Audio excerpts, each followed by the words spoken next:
traz aqui para mim a fala do deputado estadual Francisco Lima. O deputado Francisco Lima, que é do Partido dos Trabalhadores, nega que a fiscalização parlamentar, que o trabalho de fiscalização dos deputados estaduais tenha diminuído com o passar dos anos. Muita gente questiona. Os deputados ainda fiscalizam?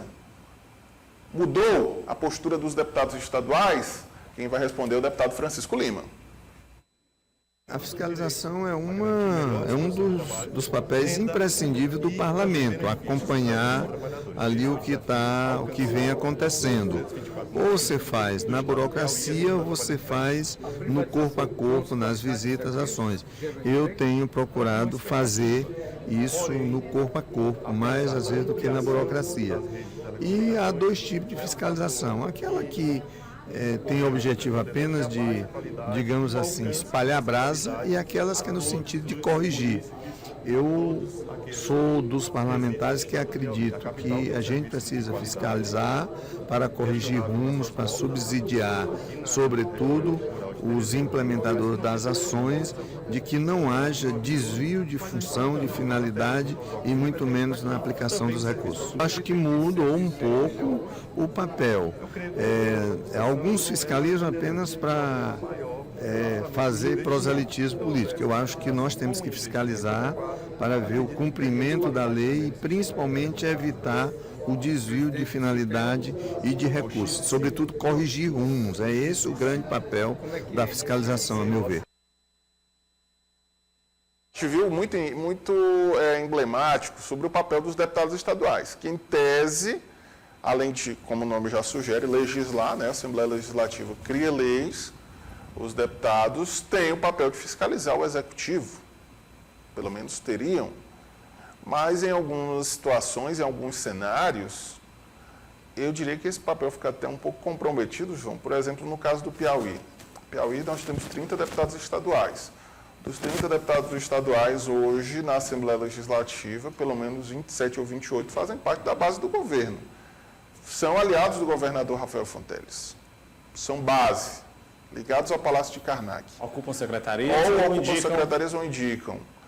Esse papel de fiscalização dos deputados estaduais, levando em conta o exemplo do Piauí, não ficou prejudicado historicamente ao longo dos últimos anos, João? Com certeza, Natan. Hoje, quando a gente olha, pelo menos não sei se o Ezequiel vai concordar comigo, mas quando a gente olha para a atuação parlamentar de um deputado estadual, de um deputado federal, a gente observa que hoje eles cumprem muito mais um papel que era para ser do Executivo, no sentido, eu estou falando do avanço do Legislativo sobre o próprio orçamento público, emendas parlamentares, enfim, reivindicação de obras e, claro, também cumprindo o seu papel, mas esse papel tem sido mais protagonista do mandato parlamentar do que necessariamente a fiscalização do poder público. Exatamente porque hoje, no relacionamento entre Executivo e Legislativo, o que se acostumou, né, Natan, se chamar de governo de coalizão, onde um partido ganha o Executivo, mas para governar ele precisa ter o apoio, né, dos outros partidos que têm cadeiras na Assembleia Legislativa ou na Câmara Federal e no Senado, né, cadeiras no Legislativo. E como é que ele conquista esse apoio? Né? Cedendo espaços do governo para o parlamento. Como você disse, dos 30 deputados estaduais, 29 hoje indicam, né, secretários, diretores, têm direito a um espaço ali no governo do Estado. Então, naturalmente, se você integra o governo, se você indica, né, a esposa, a filha ou um aliado político para comandar uma secretaria, automaticamente você perde ali as condições de exercer um papel mais eficiente de fiscalizar. É claro que você pode até fazer uma crítica, direcionar ali um determinado discurso para um determinado setor do governo, mas para começar que você não vai poder criticar a área do governo em que você comanda, né? Então isso, sem dúvida nenhuma, tem prejudicado o papel de fiscalizador que o Legislativo tem, né? E hoje o nosso Legislativo cumpre muito mais esse papel de ficar propondo leis, muitas vezes leis que não têm uma grande abrangência social, mas que fica ali naquele debate, né? Ou então, de fato, cumprindo um papel que deveria ser mais, no meu entendimento, do Executivo, que é o cumprimento de emendas parlamentares, de obras, enfim, do que necessariamente o poder de fiscalização. Sim. Meu amigo, é uma confusão grande. Se o executivo não executa as emendas, deputados até aliados vão para cima, fazem pressão. A governabilidade no Brasil, nos últimos anos, não só do Piauí, muitas vezes deixa o executivo refém do legislativo. E eu não sei até que ponto isso é benéfico, viu, João? Porque isso torna, primeiro, o governo, propriamente dito, né, o ato de governar é muito caro. Porque, além do que já é constitucionalmente destinado aos parlamentares, ao legislativo, né, os governos sempre fazem concessões, complementações, é mais dinheiro destinado. Nós temos, além das emendas parlamentares, as emendas de bancada, distribuição de cargos, cotas orçamentárias que são extra emendas, né, ou seja, além das emendas, está cada vez mais caro. Né? Eu não sei se esse modelo de governabilidade no Brasil, viu, vai ser sustentável por muito tempo. E aqui no Piauí nem é um dos piores casos, né? Porque aqui o governo nunca teve dificuldade, né, com a chamada governabilidade. É porque sempre teve maioria, né? Exato. Agora imagina como é a confusão lá em Brasília, né, no Congresso Nacional. A gente até comentava mais ou menos o seguinte: antes, Ezequiel, tinha ali a figura do presidente da República, o presidente dizia, vou precisar do apoio dos deputados, então vou chamar os partidos e vou dizer, olha, você vai comandar aqui o Ministério da Educação, o Ministério da Saúde, e pronto. Ali o partido conquistava o ministério, né, indicava alguém lá para ser ministro e garantia os votos necessários para o governo poder aprovar seus projetos e garantir a governabilidade. Hoje em dia não é mais assim que funciona. Hoje em dia o presidente da República chama o partido, oferece o ministério para que o partido aceite conversar. O partido ocupa o ministério, mas os deputados já dizem, olha, a gente pode até ocupar o ministério, mas para garantir o apoio, cada eleição, cada pauta é uma discussão. E aí, se tem uma discussão importante, o governo precisa liberar a emenda, né? Se não liberar, o projeto não vai passar.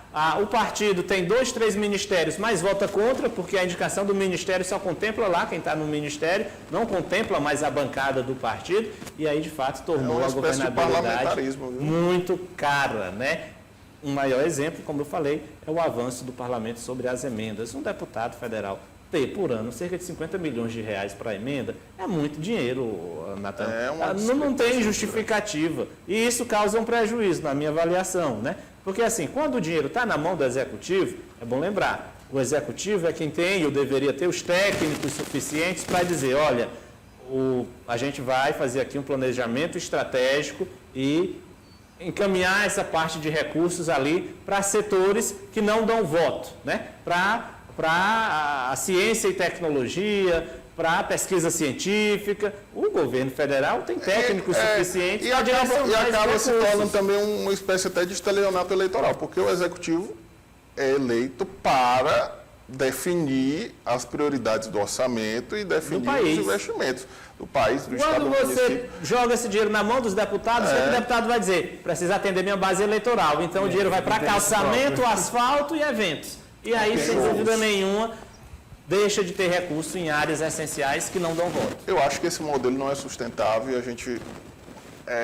quase que fazendo um paralelo aqui, um esquema de pirâmide. Uma hora vai quebrar, viu? Uma hora vai quebrar o Brasil. O mais difícil hoje também, Natan, que a gente observa é que não há uma oposição.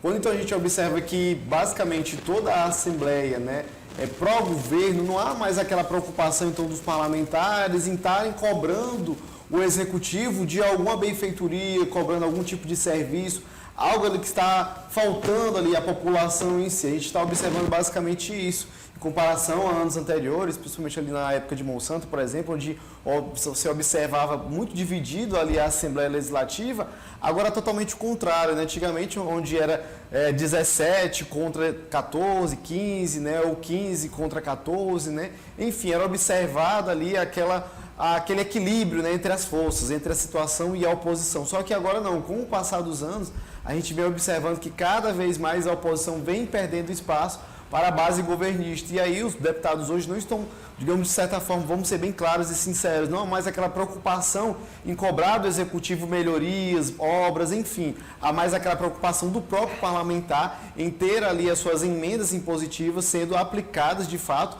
em suas bases, em seus redutos eleitorais. Então hoje a gente sim está observando que há essa perca ali de uma dessas premissas do parlamentar, que é de fiscalizar, que é de cobrar, e não apenas ali de legislar e destinar determinadas emendas, né? Então vamos observar como é que vai ser agora as eleições desse ano. Creio eu que vai ter ali sim uma renovação sim na Assembleia Legislativa, mas eu acho que não a nível proporcional, assim, bem excomungal, né? Eu acho que vai ser ali em torno de 20 a 30% então de renovação. Vamos ver se com essa renovação poderá mudar então essa questão então da fiscalização também do Executivo.